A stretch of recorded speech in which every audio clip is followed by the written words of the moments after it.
Welcome to AwakeningYOU channel. We hope you found something here that sparked your interest and assists you in your awakening journey. If you appreciate what we do, please support us.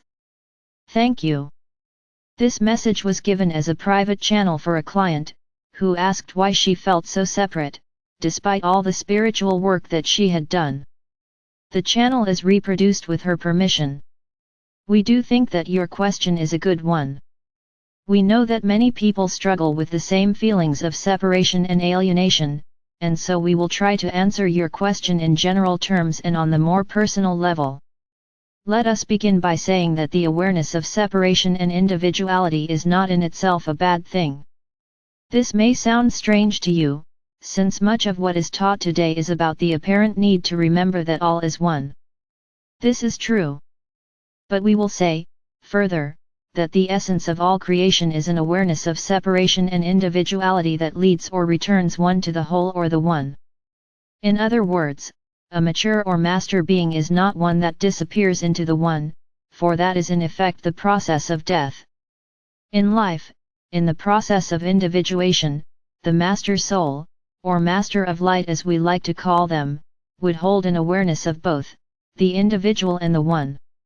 And so, a sense of separation and aloneness is in truth part of the full meaning of the experience of life.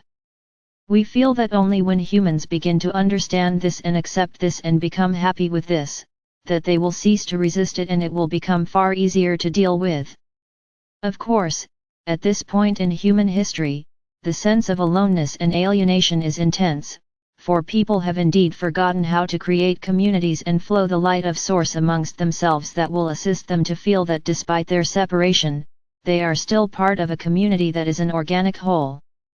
This is what you are now learning in this cycle, that even though you are alone, you can become part of a greater whole that will allow you to feel that sense of oneness and completion because you know that you are indeed part of something that is far greater than you yourself. And so, as people learn how to function once again in communities, what we have called communities of light, then that sense of alienation and loneliness will become less and people will learn to balance the loneliness with the group energy that is the nature of Source. For, if you read all the stories of how the cosmos began, you will always find that you are told that the Source experienced intense loneliness and desired to know him or herself through the creation of life and matter.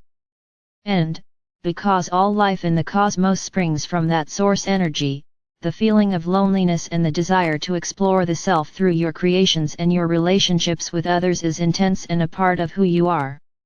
In fact, the more spiritually evolved you become, the more intense becomes these feelings of loneliness and separation, as you fully enter into God or Source consciousness.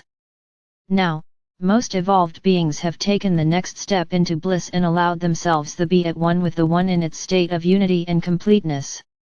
But this is a temporary state, and in order to function on the material plane and to carry out your work as souls who are undertaking the exploring and creating for Source, you need to step back into that separation from Source and into self. Now, as we mentioned earlier, a true master of light or a warrior of light is able to live in that space between separation and unity, and to hold the awareness of the one with the other. So, we would say, do not feel that you have failed because you still hold that feeling of separation.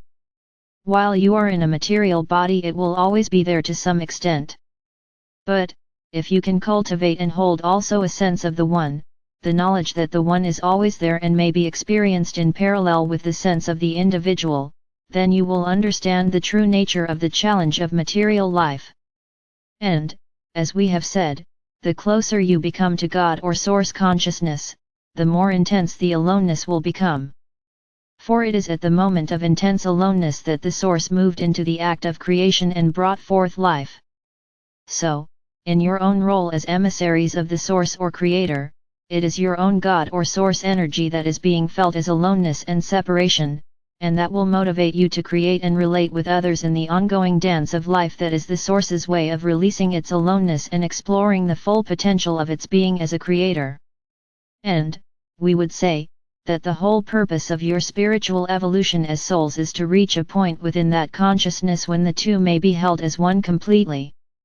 Well, because this is the purpose of your evolution, it is the goal towards which you all strive, without understanding fully that you must of necessity learn to be with the aloneness and the separation before you can blend it with the Source or God consciousness. When you, as a species, cease to resist the aloneness, you will find ways of creating the oneness that you seek as the goal of your evolution. At this point, the forward movement of evolution seems to have chosen the route of creating soul-mate relationships wherein an individual may experience the oneness through another person. This can be achieved already by advanced souls quite easily. But, the next step would be for those souls to combine their energy on a permanent basis, so that they were literally one and would incarnate as one in their next lifetime.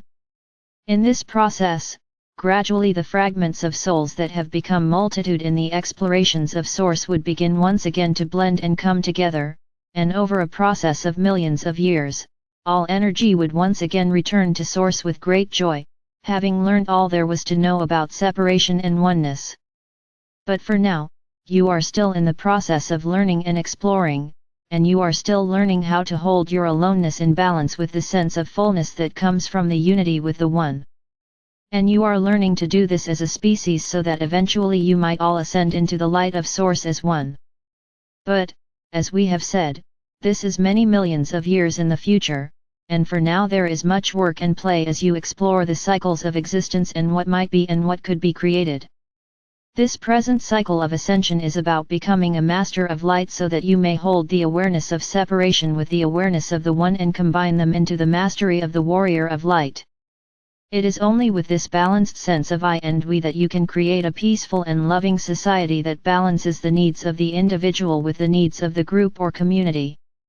And where the needs of the one are the same as the needs of the other, there is no difference because all are one. The ancient Egyptians called this the idea of the one and the many, and saw it as a dialectic or flow, rather than a conflict or duality. The person moves fluidly from a conscious of the self or many individuals to a consciousness of the one or the source energy that flows through all things. For they are one, and aloneness and fullness are but aspects of the one experience, and can be experienced at different times along the continuum of experience. The emphasis on duality in your society has led you to value the one state over the many state.